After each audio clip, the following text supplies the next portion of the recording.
Hello friends, welcome back to my channel. मैं स्नेहा। आज मैं आपके साथ एक सकुलेंट प्लांट की केयर पे बात करने वाली हूँ। तो वैसे तो सभी की एक जैसे ही केयर होती है, कुछ खास अंतर नहीं होता है, लेकिन फिर भी मैं आपको अलग से बता रही हूँ। तो वीडियो पे पूरा लास्ट तक बने रहिए। वीडियो अगर अच्छा लगे तो लाइक शेयर कमेंट जरूर कीजिए। मेरे चैनल पर न्यू तो सब्सक्राइब भी कर लीजिए और प्लीज़ बेल आइकन को भी प्रेस कर दीजिए ताकि आपको मेरी हर आने वाली वीडियो की नोटिफिकेशन मिलती रहे। तो यहाँ पे मैं थोड़ी सी अपडेट भी दिखा देती हूँ अपने सकुलेंट की। और ये देखिए, जो लीफ से प्रोपोगेट किए थे मैंने प्लांट, ये देखिए बेबी प्लांट कितने अच्छे से ग्रो हो रहे हैं। और काफ़ी सारे इनको मैंने रिपोर्ट कर लिया था, बाकी तो अभी फिर से मैंने रखी थी, वो भी हो रहे हैं धीरे धीरे। और जो फरवरी मार्च का टाइम रहता है उसमें बहुत अच्छी इनकी प्रोपोगेशन होती है। पूरे विंटर आप इनको प्रोपोगेट कर सकते हैं बहुत अच्छे से। और बाद में फिर अब जैसे कि गर्मियाँ तेज होने लगी हैं, तो ज़्यादा तेज गर्मियों में आप इनको प्रोपोगेट करेंगे तो ये अच्छे से चल नहीं पाएंगे। अगर ग्रो हो भी जाते हैं तो फिर इतनी ज़्यादा गर्मियाँ इतने छोटे छोटे प्लांट सह नहीं पाते और मर जाते हैं। तो आप अगर प्रोपोगेट इनको करना चाहते हैं, ग्रो करना चाहते हैं, तो आप इनको यानी कि जो स्प्रिंग सीजन होता है या फिर फरवरी का मंथ जो होता है उसमें आप इनको प्रोपोगेट करें। ये देखिए सभी में लगभग छोटे छोटे से प्लांट आने स्टार्ट हो गए हैं। ये अभी कुछ दिन पहले ही मैंने इनको रखे थे और यहाँ देखिए बहुत जल्दी ग्रो हो जाते हैं ये। और यहाँ मैंने अभी रखे थे लगभग 6 दिन हुए होंगे, 5 या 6 दिन। और देखिए छोटे छोटे बेबी इनमें भी बनना स्टार्ट हो गए हैं। तो मेरा यही कहने का मतलब है कि अगर आप एक प्लांट नर्सरी से ले आते हैं तो उससे कई सारे प्लांट आप बना सकते हैं। तो चलिए हम बात कर लेते हैं आज एक प्लांट पे। यहाँ पे देखिए कुछ रखी थी मैंने 4-5 दिन पहले, उनमें देखिए रूट्स आनी शुरू हो गई हैं। तो ये है हमारा सिनेसियो का प्लांट। सिनेसियो और चॉप स्टिक भी बोलते हैं इसको, चॉप स्टिक या चॉक स्टिक जो भी बोलते हैं, यानी दोनों नाम से जाना जाता है ये प्लांट।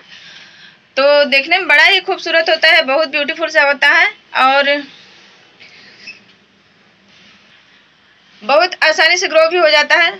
वैसे सकुलेंट को ग्रो करना इतना आसान भी नहीं है। थोड़ा सा अगर पानी की थोड़ी सी गलती हो जाती है तो तुरंत खराब भी हो जाते हैं। ये प्लांट हमेशा ओवर वाटरिंग से खराब होता है। अगर थोड़ा सा भी ओवर वाटरिंग इसमें हो गई प्लांट में तो आपका प्लांट खराब हो जाएगा। तो प्लांट में ओवर वाटरिंग ना हो इसलिए आपको इसकी मिट्टी जो आप इसका सॉइल मीडिया बनाते हैं बिल्कुल वेल ड्रेन होना चाहिए। जो पोटिंग मिक्स बनाते हैं तो उसके लिए आप बजरी ले सकते हैं, कोकोपीट ले सकते हैं, सैंड ले सकते हैं। सैंड के बारीक वाला पार्ट को आप अलग कर दें और जो मोटा पार्ट बचे उसी को आप मिक्स करें। लकड़ी का कोयला, बोन मिल, नीम खली और ट्री बार्क, यानी कि लकड़ी का जो पुराने प्लांट होते हैं, ट्री होते हैं, उनके छिलके से बनाया हुआ होता है ट्री बार्क। तो आप उसको भी यूज कर सकते हैं अगर आपको मिल जाता है। नहीं तो आप लकड़ियों को डिकम्पोज करके उसका भी चूरा बना करके, आपको बुरादा नहीं लेना है लकड़ी का, जो बड़ा बड़ा यानी टुकड़ा रहता है, जो चिप्स होते हैं, वुडन चिप्स जिसको बोलते हैं, आप उनको अच्छे से 5-6 महीने डिकम्पोज करके उसका भी आप इसमें यूज कर सकते हैं, इसका सॉइल मीडिया बनाने में, पॉटिंग मीडिया बनाने में। तो इस तरह से बहुत ही वेल ड्रेन सॉइल तैयार करें इसकी और तब प्लांट को लगाएं तो आपका प्लांट काफ़ी अच्छा हेल्दी रहेगा और काफ़ी टाइम तक ग्रो करेगा। और अभी देखिए एक प्लांट में लेकर आई थी नर्सरी से, मैं आपको कितना बड़ा दिखाऊं। ये देखिए इतना बड़ा प्लांट मैं नर्सरी से लेकर आई थी, जितना बड़ा ये वाला प्लांट है। 50 रुपीज़ जो मुझे मिला था ये प्लांट, और इतना बड़ा ही लेकर आई थी। और अभी देखिए मैंने उसी प्लांट से इतनी सारी कटिंग, मैंने उसके ऊपर की कटिंग लगाई, उसके ऊपर की कटिंग मैंने ये वाली लगाई थी, मैंने इसको भी ऊपर से कट कर दिया है। उसकी कटिंग ये है और जो साइड साइड से ब्रांच निकली थी उन सबको मैंने ये लगाया है। ये देखिए एक, और इसमें 3 लगी हैं, 4, 5 और एक यहाँ। मेरी गलती की वजह से थोड़ा सा, क्योंकि मैंने उसको लगभग 1 दिन सुखा करके ही लगा दिया था तो शायद इसी वजह से वो गल गई। नहीं तो कम से कम इसको 3-4 दिन आप इसको ड्राई करके ही लगाएं। जब भी कटिंग, किसी भी सकुलेंट की आप कटिंग अगर लगाते हैं तो उसको 3-4 दिन छाया में सूखने दीजिए, उसके बाद उसको ग्रो करिए तो वो बहुत अच्छे से ग्रो हो जाती है। थोड़ा सा मुरझा जाएगी लेकिन उसके बाद जब वो ग्रोथ उसमें स्टार्ट होती है तो बहुत अच्छे हेल्दी कटिंग आपकी प्लांट बनकर तैयार होता है। और अभी देखिए इसमें से हर जो नोड था, हर ब्रांच से, जैसे यहाँ पे ये देखिए हर नोड से इसमें एक एक ब्रांच निकली है और उसके बाद इतना बड़ा प्लांट ही इतना बड़ा शेप में आया हुआ है। तो ये सब जगह से इतने बड़े बड़े से एक एक प्लांट बनकर तैयार हुए हैं। अगर मैं इनको लगाऊं तो कम से कम 15-16 प्लांट इसमें निकल आएंगे अभी भी, लेकिन ये मुझे ऐसे ही अच्छा लग रहा है इसके लिए मैं इसको ऐसे ही रखूं। तो सबसे पहले हम पॉट की बात कर लेते हैं। अगर आप मिट्टी के पॉट में प्लांट को लगाते हैं तो आपका प्लांट बहुत अच्छे से ग्रो होता है, और नहीं तो ग्रो होने को तो प्लास्टिक में भी हो जाएगा, सीमेंट में भी हो जाएगा, लेकिन मिट्टी का पॉट सबसे ज़्यादा बेस्ट होता है। तो अगर आपको मिलता है तो आप मिट्टी के ही पॉट में लगाएं इस प्लांट को। रखूंगी। तो अब हम बात करते हैं इसकी जो फर्टिलाइजर है। तो फर्टिलाइजर की बात करते हैं तो आप इसमें नीम खली दे सकते हैं, और मैंने इसमें पत्तों की खाद मिलाई थी जब इस प्लांट को लगाया था। तो आप पत्तों की खाद शुरू में मिक्स कर सकते हैं, लिक्विड में आप नीम खली बना करके मिला करके दे सकते हैं। अगर गमलों में भी देना चाहे तो भी दे सकते हैं। और बोन मिल भी मैंने इसमें मिलाया था, तो आप बोन मिल भी मिला सकते हैं। उसमें कैल्शियम काफ़ी अच्छा होता है, तो कैल्शियम की वजह से प्लांट काफ़ी अच्छे हेल्दी ग्रो होते हैं। और जो सीविड माइक्रो न्यूट्रिएंट्स का लिक्विड फर्टिलाइजर आप दीजिए महीने में या 1.5 महीने में एक बार, महीने में एक बार भी देंगे तो भी अच्छा रहेगा। तो वो बहुत अच्छा काम करता है, तो उससे काफ़ी अच्छी प्लांट की ग्रोथ भी होती है। मैं उसी को देती हूँ। कभी कभी चाय पत्ती का भी थोड़ा सा लिक्विड बनाकर दे देती थी। विंटर में मैंने दिया था, अभी तो मैं नहीं दूंगी। समर में अब कोई फर्टिलाइजर नहीं दूंगी इनको, क्योंकि गर्मियाँ बहुत तेज होने लगती हैं और इतनी ज़्यादा इनको फर्टिलाइजर की रिक्वायरमेंट भी नहीं होती, बहुत ज़्यादा फर्टिलाइजर की ज़रूरत नहीं होती है। जब हाँ ग्रोइंग टाइम रहता है, जैसे विंटर का टाइम जो रहता है, उस टाइम पे आप इनको फर्टिलाइजर देंगे तो ग्रोथ काफ़ी अच्छी होगी। समर में तो हम इनको बचा लें, वही बहुत बड़ी बात है। तो समर में इनको थोड़ा सा ऐसी जगह रखना है जहाँ पे बड़े बड़े प्लांट हो, आप उसके साइड में छुपा के रख सकते हैं ताकि प्लांट हेल्दी रहे। और जो तेज़ गर्म धूप लू चलती है वो इस पर बिल्कुल डायरेक्ट अटैक ना करे, नहीं तो प्लांट आपका गल कर खत्म हो जाएगा, फिर आप पता भी नहीं चलेगा आपको।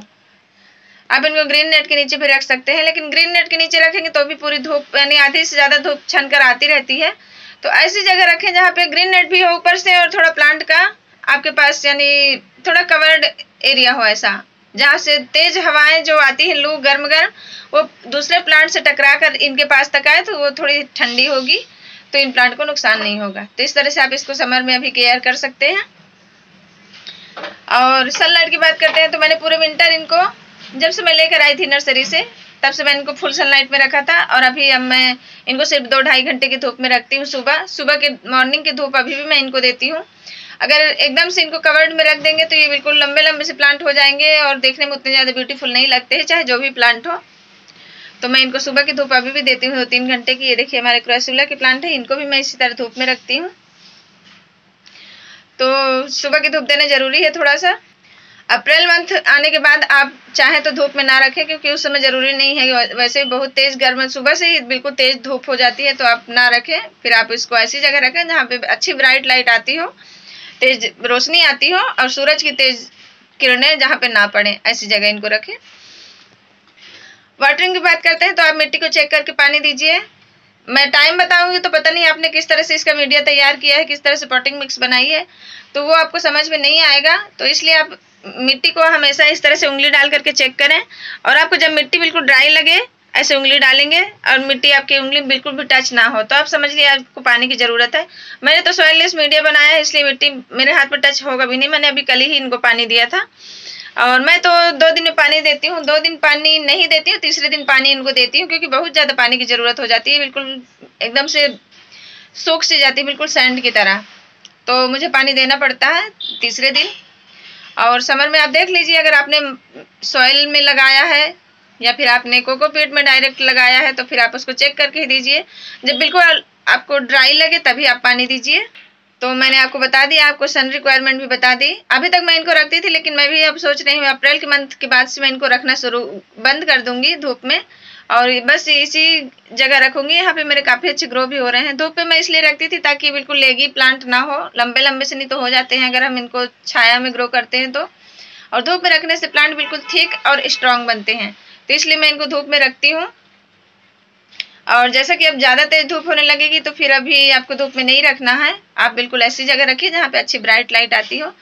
और पानी भी मैंने बता दिया आपको, फर्टिलाइजर भी बता दिया है। फर्टिलाइजर आप 1-2 महीने नहीं देंगे तो आपको प्लांट काफ़ी अच्छा हेल्दी रहेगा। और अगर देना चाहते हैं, बहुत ज़्यादा आपको लगता है कि प्लांट को रिक्वायरमेंट है फर्टिलाइजर की, तो आप सीवीड एक्सट्रैक्ट दीजिए। 1 चम्मच 1 लीटर पानी में घोल करके लिक्विड बनाइए, और उसी पानी को आप थोड़ा थोड़ा सभी प्लांट में दे दीजिए। तो इस तरह से आप फर्टिलाइजर दे सकते हैं। प्रोपोगेशन की बात करते हैं तो अभी आप समर में प्रोपोगेट मत कीजिए, आप जुलाई अगस्त के बाद से प्रोपोगेट कर सकते हैं, जब थोड़ा हवा में यानी कि नमी आ जाए तो। क्योंकि अभी बहुत ज़्यादा आप कटिंग वैसे तो लगा सकते हैं, लेकिन उतनी ज़्यादा ग्रोथ अच्छी यानी आपको रिजल्ट उतना अच्छा नहीं मिलेगा जितना अच्छा कि हमें विंटर में और स्प्रिंग सीजन में मिलता था। तो देख लीजिए, अगर आपको लगाना है तो आप लगा सकते हैं, नहीं तो मैं तो यही कहूँगी कि जुलाई अगस्त सितंबर से आप इसकी कटिंग लगाएंगे तो बहुत आसानी से बहुत अच्छे से ग्रो होना शुरू हो जाएंगी। और लीफ की प्रोपोगेशन भी अगर आप करते हैं तो आप विंटर में कीजिए। विंटर में बहुत अच्छे से और बहुत आसानी से ग्रो हो जाती है। अभी भी ग्रो हो जाती है, लेकिन अभी क्या होगा, छोटे से प्लांट में जैसे इतने छोटे छोटे प्लांट है ये, और इनको सरवाइव करा पाना थोड़ा मुश्किल होगा समर में। अभी जो मई जून की जो धूप है, अप्रैल से ही धूप इतनी, यानी मार्च से ही शुरू हो गई थी धूप, तो जो बहुत ज्यादा तेज धूप है तो ये बर्दाश्त नहीं कर पाएंगे। इतने छोटे छोटे से बेबी प्लांट जैसे ये हो गए, तो ये तो अभी शायद चल जाएंगे, अब शायद ना खराब हो क्योंकि थोड़े स्ट्रांग हो गए हैं।